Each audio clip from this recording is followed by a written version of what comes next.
ชื่อเชียนเบี้ยเจียเงินกับเมื่อไรก็บอกว้าวตีเนาะมาหยังแนวอบรมกับอบรมตีเฮาก็บ่เป็นควายเอ้ยน้องเฮาก็มี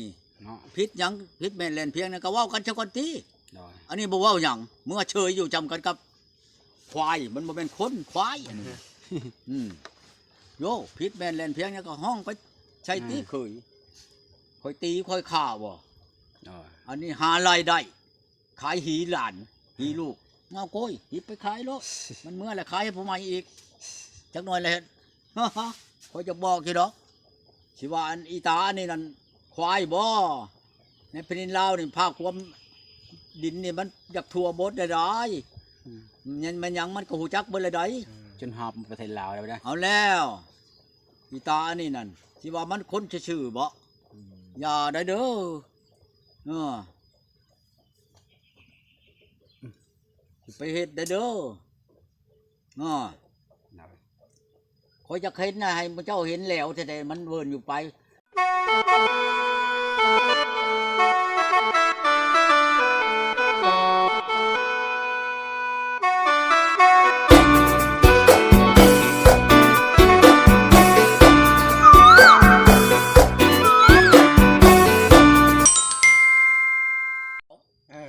ป้าลูกใหญ่เมื่อนั้นมาเฮาก็เฮ็ด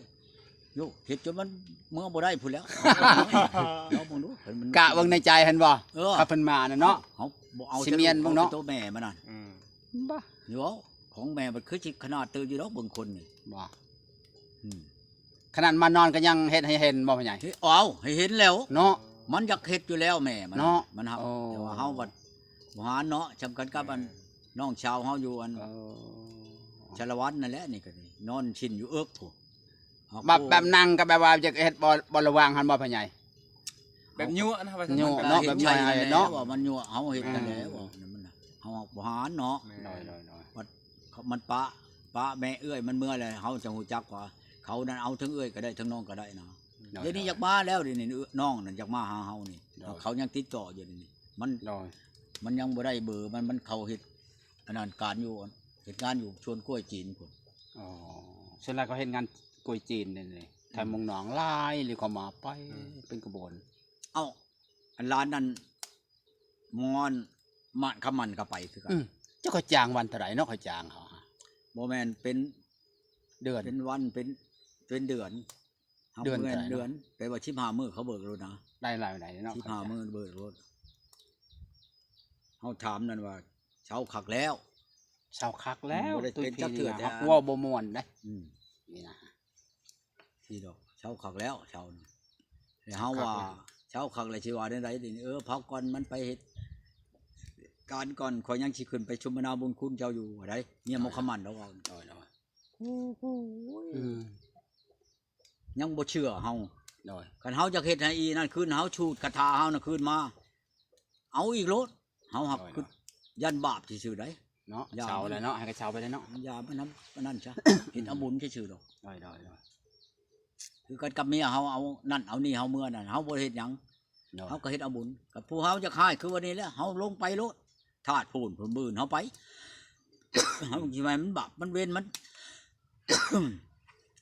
ใช้มันเอาเงินไปก็มันใช้เงินใช้คำเบิดตัวนั้นพุ่นบ่ได้เฮาสิว่านี่ทำไรจังผู้นี้นักอะไรผู้นี้เนาะตัวเนาะจะหายแห้งอะไรผู้นี้เนาะบ่ว่าแต่ผู้นี้แล้วเฮาไปแต่รุ่นก่อนเฮาก็เบิดชูเมียผู้ที่เมื่อน่ะนะเฮานบพระชาวเมื่อเบิดเฮาไปทาสพุ่นให้ยาคูท่าเทศอ่านนั้นเขาจ้างเขาเขียนเด้ให้มันบาปจังซั่นสิญาติมาไม้ทานลงใช้ธรณีพุ่นบ่แม่นธรรมดาเด้อเฮายาคูเฮ็ดนั่นเฮามันโลดเนี่ยที่ว่าเฮาปาเมื่อผู้ใดมันอันนั้นเฮาเฮ็ดเบิดเกิดชาติใดกันมันนั่นมันได้ว่าอะไรนินนะโยเชียร์เบี้ยเชียร์เงินเนาะเชียร์ชื่อใครเหรออยู่น้ำกันเป็นรักเป็นทานกันเท่าว่าเฮาขาเฮาตีเฮาอันนั้นลีกับใครละบอกอันนี้เฮาบ่ได้เฮ็ดหยังลักไปโหเอาขักปัญญังแล้วเฮาก็ดีบ่พยายามบ่เคยเฮ็ดอยู่เฮ็ดกินแล้วบ่ผู้นี้ก็แต่มาหาเจ้าบ่เคยเฮ็ดกินเลยเนาะ เอ้าเฮ็ดเพียง บ่ได้เฮ็ดหยังเลยเนาะข้าวน้ำก็บ่เคยนึ่งแล้วบ่ตอนเช้าพ่อใหญ่ บ่นะนอนอยู่นี่นะ นอนอยู่เนาะกลางเว้นก็นอนเนาะเบิ่ง กลางเว้นก็นอนเบิ่ง เจ้าคนวันใด เบิ่งงัวสิเข้าคอกเนาะ พี่เลิก งัวป้อนหัวเข้าคอกนี่บอกให้ไล่งัวเขาก็ยังว่าขี้คร้าน เว้าก็บ่ม่วนเนาะพ่อใหญ่ โอ้ ค ย น มันม่วนไปจังเด้ อืม ชะหมาเว้านะเมีย คนเด้คนจบเจือเนาะ คนเว้ามันบ่เป็นอันนั้นดอก อืม มันเชื่อชาตินำมาก่อนนั้นเว้าแบบเดียวแต่ลูกมันพุ่นเว้าบ่ได้ม่วน จักเว้าแบบใด อืมนั่นจังเช้า เบิ่งจะคนในเลียดเส้นตาเขียว ค นี่ น เนาะ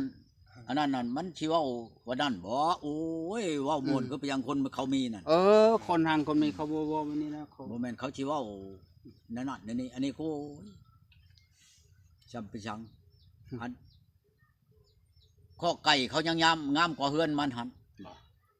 มีเพียงอีก ของงัวนี่ไปเด้อ อืมเขายังอนามัยเนี่ยนี่พี่จังเชื่ออันที่ปูนอนก็ยังบ่มี เนาะ เชื่อเฮาถิ่มในหัวแล้วยังใครกว่าในเฮือนอันมันน่ะ มอนสิมนก็บ่มีว่าพ่อใหญ่ โอ้โกยหมอนนั่นก็ อันมอนยังอัน อันหมอนอันนี้นะ ขวบๆ หมอนอันนี้ยังใครกว่าในเฮือนมันอีกไปเบิ่งกว่า จะว่าตัดเอาไม้งิ้วเฮ็ดมอนไม่ได้ บ่มอนอยู่แล้วว่าแต่เอายังก็ยัดนั่นแล้วว่ามันดัง เอาแพร่ ใบไม้ ใบไม้ อันนี้ทั้งบ้านนี้อันนี้ทั้งชะมอยนี่ขึ้นไปนี่ อันเชื่อนอนนั่นก็เอาใบไม้ยัดเข้าทุ่งผุยนี่ เน็บต่อกันแล้ว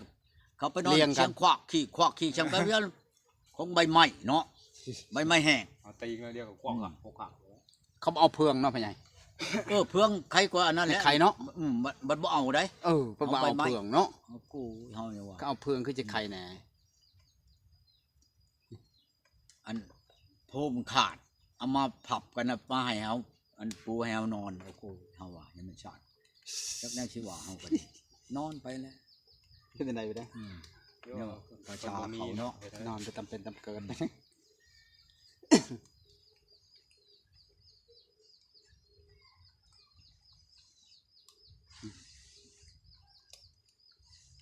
บ่ขึ้นจะไปลินแถวเมืองนองมาพ่อใหญ่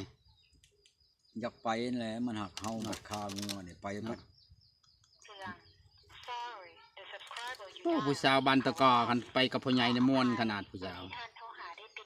เขาบ่อายความเว้าของเขานะพ่อใหญ่ ไผ พัดแต่ให้เฮาไปแต่ละหมู่บ้านบ้านตะกอหันผู้หญิงก็เว้าตลกเขาบ่ได้อายเด้เป็นตะงึดบาดแล้วนะเว้าบ่อายผู้หญิงแต่ละคนนี่เว้าความเพ้อก็ได้โอ้ว่าบาดนี่แปลกว่ะ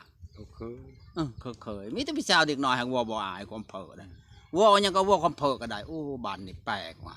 เขาบ่ถือกันแล้วแก้วนั้น แต่บ้านอื่นเขายังเว้าว่าดีเลยบ้านอันนั้นว่าเว้าความเพ้อแห่งมักหัวกันแซวๆว่าปะเอาว่าเจอกับพ่อใหญ่เด้คนมักเพ้อบัดนี้สิคักเขาว่านั่นก็หัวบ่ได้หยุดเด้อน่ะนักแควแฮง ยันคอยกอดโคดมแก้มมัน เอ้าเขาไม่ได้หายนะบ้านบรรณบ้านกอดได้จ บ่ให้ ำแซวกอดได้ นักเฮานำไปบ่ได้เดี๋ยวนี้นั่นใครบ่ตกแรงพุ่นมันว่าไปนอน แล้วเขาแล้วน้ำเนาะพ่อใหญ่เนาะ ฮะ ไปเล่นเนาะแล้วเขาแล้วน้ำปุ่นเนาะ อืม เพิ่นจะไปเล่น ที่ไปบ่หนึ่งเดี๋ยวนี้ไป บ้านนั้นไปยามหนาวเด้อเขาแล้วเวียกเขาไม่ได้ไปใช้เขาอยู่บ้านเนาะพ่อใหญ่ อืม ยามเฮาไปตอนนั้นยามหนาวเขาอยู่บ้าน สิไปบ่หนึงเดี๋ยวนี้ไปนอนคืนหนึ่งหรือช่องนี่สิไป นอนเลย สิปะเมียนให้หลานนี่สิเอาเงินจ้างหมอนี่ เพิ่งมาได้พ่อใหญ่เดือนนี้บ่เดือน8 เดือนออกมานี่แหละสิไปนี่หมอนเชี่ยวนะครับประกันแล้วนะก็สิไป บ้านได้พ่อใหญ่ใกล้ปานใดสิไปนำเนาะจะไปบ่ไปเนี่ย ไกลเพียงนี่ภาคลงเห็นนี่ โอ้ มันนายอนนี่ไป ไป เลย บ่ สิไปนำ เนาะ บ้านผู้ไทย นอนจะคืนนึงบ่ นอนจะคืนหนึ่ง จะนอนหลายคืนเลยได้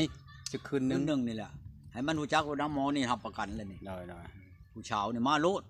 กูสิเป็นผู้เว้าให้โลดมันบ่ ให้ไปเลือกเอาคือเพิ่นเว้าหั่นบ่ บ่ เพิ่นหาให้บ่ มันสิเอามาแล้วมึงชื่อไก่แล้วมาต้มในเฮือนกูนี่กูสิไปบอกเขามาโลดมันว่าผู้ชาวน่ะบ่แม่นสิยากกว่าอันนั้นดอก อืม บ่แม่นว่าสิไปกินในเฮือนเขาอยู่ในเฮือนกูนี่มันว่าหมอจานกงนั่น ได้ จานกง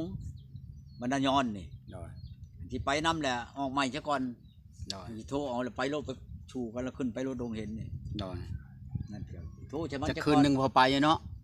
ไปคืนหนึงนะ คืนหนึงได้อยู่กัน เช้า หลาย เดี๋ยว คืน มา บ่ไหวยัง บ่ งู แม่น ควา สิ ย คือไปบ้านนั้นอันนั้นหนาถือเข้าถือน้ำอันนี้มันชีวิตเพียง เขาเห็นหน้าบ่ใหญ่ ฮะ เขาเห็นหน้าเนาะ เขา เขา เห็ บ่ นหน้า เขาเนาะ เด้ แม่น เอามันก็ได้ ไปตะวันปอน่ะต้องถือเขาเด้อเฮาไปแต่ละเทื่อ คันมึงอยากชูนั่น กูไปเอาจักไม่ห่างเอาผู้ชาวโลดมันว่าบึดโอ้ยถูกบ่ได้เฉยว่ะคันว่าเอาเมื่อนี่ก็มีปัญหาได้มันว่าบางเทื่อก็ได้ผู้ชาว ได้ มันบ่แม่นกูเบิ่งคลิปมึงนั่นแต่ละ แสดงว่าเนี่ยมีหลายทางให้เลือกอยู่นี่เนาะตู่เนาะ แต่ละมื้อนั่น